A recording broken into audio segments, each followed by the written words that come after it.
पहले हमारे नबी हजरत मोहम्मद सल्लल्लाहु ताला अलैहि वसल्लम बीमार थे तो आपने अपनी बीवियों से ये इजाजत ली कि मैं अपनी बीमारी के दिन हजरत आयशा के घर में बिताना चाहता हूँ। तो आपकी सभी बीवियों ने बिना कोई हिचक के आपको इसकी इजाजत दे दी। इसके बाद आप लोगों के सामने आए और खुतबा देने के लिए कुछ सहाबा के सहारे से मिंबर पर चढ़े। लोगों ने और सहाबा इकराम ने इस बीमारी और कमजोरी की हालत में आपको पहली बार देखा था और सभी आपको ऐसी हालत में देखकर काफी डर गए और परेशान होने लगे। इसके बाद आपने अपना आखिरी खुतबा शुरू किया और कहा, लोगों शायद तुम्हें मेरी मौत का खौफ है। तो सभी ने कहा कि जी हाँ ए अल्लाह के रसूल। तो आपने इरशाद फरमाया, लोगों तुमसे मेरी मुलाकात की जगह दुनिया नहीं बल्कि हौज़े कौसर है और मैं यही से उसे देख रहा हूँ। लोगों मुझे तुम पर तंग दस्ती का खौफ नहीं है बल्कि मुझे तुम पर दुनिया की फरावानी का खौफ है कि तुम इसके मामले में एक दूसरे से मुकाबले में लग जाओगे। जैसे कि तुमसे पहले वाले लग गए थे, ये दुनिया तुम्हें भी हलाक कर देगी जैसे कि उन लोगों को किया था। आगे आपने 3 मरतबा फरमाया कि ऐ लोगों, दुनिया के मामले में अल्लाह से डरो, नमाज के मामले में अल्लाह से डरो। ऐ लोगों, औरतों के मामले में अल्लाह से डरो। मैं तुम्हें औरतों से नेक सुलूक की नसीहत करता हूँ। एक बंदे को अल्लाह ने इख्तियार दिया कि दुनिया को चुन ले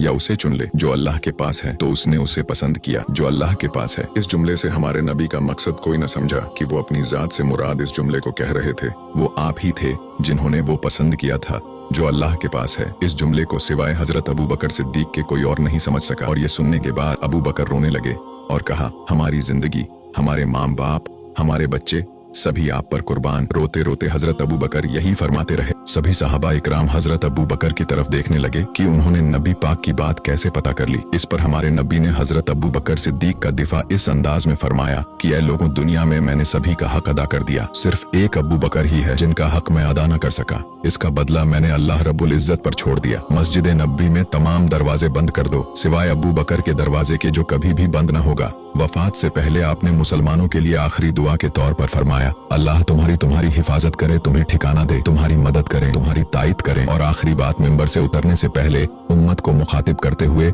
इरशाद फरमाया, ऐ लोगों, कयामत तक आने वाले मेरे हर उम्मती को मेरा सलाम पहुंचा देना। फिर हमारे नबी को सहारे से उठाकर घर ले जाया गया। फिर आपकी बेटी हजरत फातिमा तशरीफ लाई और आपको देखते ही रोने लगी। आपने अपनी बेटी को अपने पास बुलाया और कान में कुछ अल्फाज कहे जिससे सुनने के बाद हजरत फातिमा और ज्यादा रोने लगी। उन्हें इस तरह रोते हुए देखकर हमारे नबी ने दोबारा उनके कान में कोई बात इरशाद फरमाई तो वो खुश होने लगी। हजरत आयशा फरमाती है कि हुजूर की वफात के बाद मैंने हजरत फातिमा से पूछा था कि वो क्या बात थी जिसे सुनने के बाद आप पहले रोई और फिर खुशी का इजहार किया। इस पर हजरत फातिमा ने जवाब दिया कि जब मैं पहले करीब हुई तो रसूल अल्लाह ने फरमाया था कि बेटी फातिमा, मैं आज रात इस दुनिया से रुखसती लेने वाला हूँ, जिसे सुनकर मुझे बहुत रोना आया। और जब मैं बेतहाशा रोने लगी तो मुझे रोता देखकर फरमाने लगे, बेटी फातिमा, मेरे परिवार में से सबसे पहले तुम मुझे आकर मिलोगी, जिसे सुनने के बाद मैं खुश हो गई। अम्मा आयशा फरमाती है कि जिब्राइल